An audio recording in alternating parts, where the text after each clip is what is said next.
Hello children, welcome to my channel Easy 60. இன்னைக்கு Tamil Nadu syllabus standard 12 ஓட chapter 2 exercise 2.7ல first Roman letterல fourth sum பார்க்கலாம். இங்க பாத்தீங்கன்னா right and polar form அப்படின்னு சொல்லி கேட்டிருக்காங்க.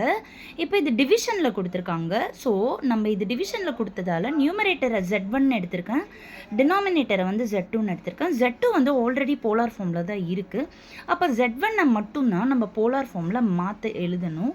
So z1 is equal to இங்கே ரியல் பார்ட் ஃபஸ்ட்டு கொடுக்கல, அதனால நான் ரியல் பார்ட் -1 ஃபஸ்ட்டு எழுதிட்டு செகண்ட் இமேஜினரி பார்ட் எழுதிட்டு that is equal to r into cos theta plus i sine தீட்டான்னு எழுதியிருக்கேன். இப்போ நம்மளோட வேலை ஆரை கண்டுபிடிக்கிறது. ஆர் கண்டுபிடிக்கிறது that is r is nothing but மாடியுலஸ்.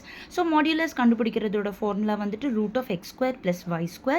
இங்கே எக்ஸோட வேல்யூ வந்துட்டு -1, ஒய்யோட வேல்யூ வந்துட்டு +1. ஸோ -1² + 1². ஸோ 1 + 1 √2 ஆகிடும். ஸோ ஆரோட வேல்யூ கிடச்சிருச்சு. tan in alpha is equal to tan inverse of modulus of y/x.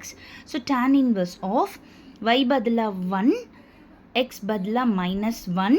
இது -1 ஆகிடும், ஆனால் மாடுலஸ்குள்ளே இருக்கிறதால +1 ஆகிடும். ஸோ இதோட டேப்லர் வேல்யூ வந்து π/4. இங்கே பார்த்தீங்கன்னா cos theta that is real part வந்து நெகட்டிவில் இருக்குது, sine theta that is imaginary part வந்து பாசிட்டிவில் இருக்குது.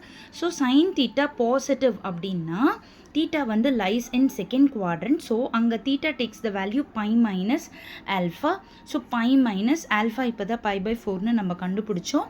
Taking LCM 4π - π/4. ஸோ 3π/4. அப்போ வந்து -1 + i is equal to ஆருக்கு பதிலாக √2, காஸ் ஆஃப் தீட்டா பதிலாக 3π/4ன்னு போட்டுடுறோம். இப்போது நம்மளோட கொஷின் எப்படி இருக்குன்னா z1/z2ன்னு இருக்குது. z1 பதிலாக நம்ம கண்டுபிடிச்சதை எழுதிட்டு z2 ஆல்ரெடி அவங்களே கொஷினில் கொடுத்துருக்கிறத நான் காப்பி பண்ணிடுறேன். இப்போ ஆர்குமெண்ட் இந்த மாதிரி டிவைடில் இருந்துச்சு அப்படின்னா அதோட ஃபார்முலா என்னது? ஆர்குமெண்ட் வந்து மைனஸ் ஆகிடும். தட் இஸ் √2 அப்படியே இருக்கும். காஸ் ஆஃப் நியூமரேட்டரில் இருக்கிற ஆர்குமெண்ட் வந்து 3π/4 மைனஸ் டினாமினேட்டரில் இருக்கிற ஆர்குமெண்ட் வந்து π/3. இதே போல தான் plus i sine of 3π/4 minus π/3. ஓகேங்களா? ஸோ இப்போ நான் வந்து 12ஆல் எல்சிஎம் எடுத்திருக்கேன். எல்சிஎம் எடுத்த பிறகு 3 3s are 9π -4π. இங்கேயும் அதே போல் தான். ஸோ 9π - 4π வந்து 5π/12ன்னு வந்துடும். இப்போ add 2kπ to the argument. So 2kπ + 5π/12ன்னு வந்துடும் காசுக்கும் சைனுக்கும். So k belongs to z. Thank you children.